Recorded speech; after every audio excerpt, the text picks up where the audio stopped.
Well, ladies and gentlemen, Gamergate 2.0 has exponentially grown over the last few weeks, and I'm loving what I'm seeing. I'm loving the fact that people are being able to feel as if they have a means to join in on the discussion and actually speak their mind. That's the most important thing out of all of this, because I think that a lot of people in the mainstream gaming industry, the ones that aren't psychopaths, like all the ones we see in articles and whatnot, they feel like they're probably held hostage. They feel like they don't really have a voice, and they feel like there's really nowhere they can turn to. So I can appreciate the fact that both Kabrutus and Grummz over on Twitter are trying to make a place where these people feel like they can come out and actually speak out against this nonsense and not worry about any kind of repercussion or being deemed as in the minority or whatever the case may be, because it's very clear that the people that are for all this nonsense are in fact in the minority, and they are finally being destroyed publicly for everyone to see. I want all of you to get up out of your chairs.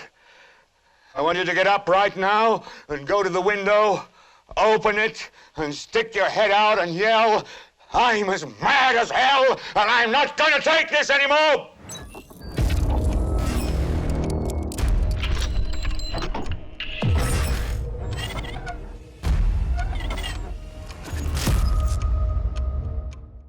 So we have an article here from Fandom Pulse with a headline that reads, Kabrutus and Grummz urge game developers to come clean about Sweet Baby Inc. involvement. Ladies and gentlemen, I love what I'm seeing. So let's get into this article, guys, from Fandom Pulse. But of course, before we do, if you are new here, just consider hitting that subscribe button. I would greatly appreciate it, and like the video to push us out into that YouTube algorithm. So it says, in the wake of recent scandals surrounding Sweet Baby Inc. and their harassment campaign against Kabrutus, the curator of the Sweet Baby Inc. Detected Steam group, which kicked off Gamergate 2.0, the gaming community once again finds itself at the forefront of pushing back against forced DEI and other industry malpractice and relationships between developers, consultants, and gamers. In a recent interview on the Geeks and Gamers Clip YouTube channel, prominent gaming figure Kabrutus and game developer Grummz, Mark Kern, shed light on interactions with developers and an evolving landscape of game development. Now, I do appreciate that Mark Kern is actually getting involved to the level at which he's getting involved, because you know what?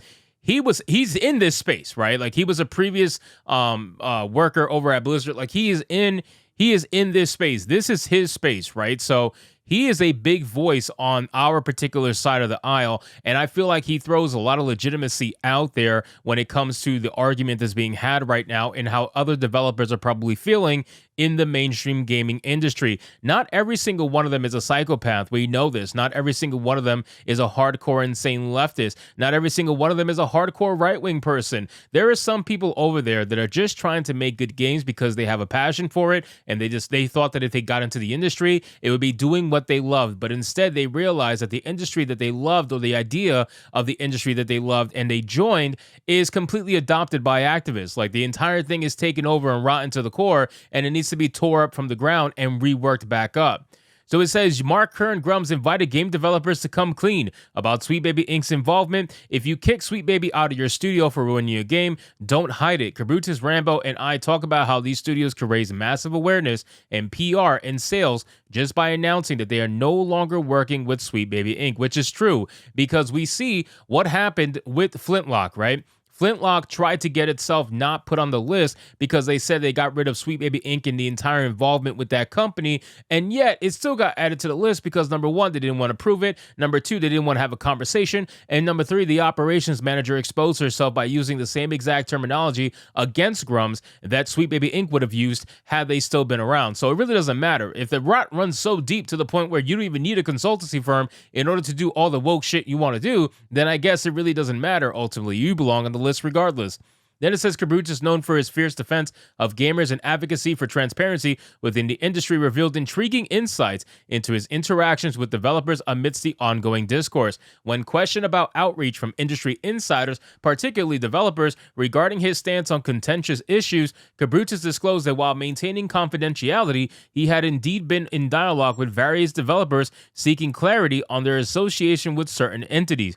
Kabrutus recently added Flintlock to Siege of Dawn by A44 Games to his curated list labeled Sweet Baby Inc. Detected on Steam. This decision followed the discovery that Kim Belair, associated with Sweet Baby Inc., had a role in the game, as disclosed in a physical copy of Edge magazine. Upon being notified, the developers assured Kabrutus via email that they had thoroughly removed any connection to Sweet Baby Inc. and completely overhauled the game. Now, we made a video about this before. A lot of you guys saw it. We know they're full of crap, okay? We know they're full of crap. They don't want to prove it. They don't actually want to have a conversation with Kabrutus or go on the record saying any of these things. They have no proof. And on top of that, the operations manager at Kepler, who owns A44 Games, is exactly what you would think when it comes to somebody who might work for or with Sweet Baby Inc. So it's very clear that the rot runs much deeper than just one consultancy firm, at least in that company anyway.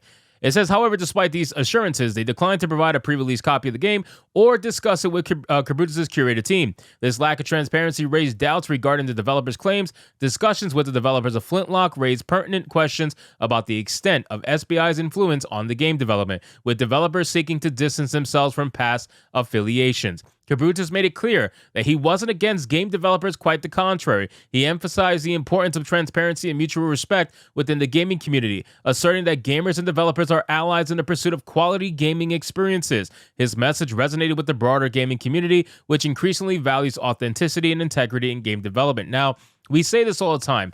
We're not looking for you or anybody else to agree with what Kabrutus is saying 24/7. That's not what we want. We don't want an echo chamber. That's not what we advocate for. What we're trying to say is that you should be honest about what exactly you are doing and why you're doing it. Don't give me this BS about, oh, you're going to change a character from white to black because we need to have diversity in the game.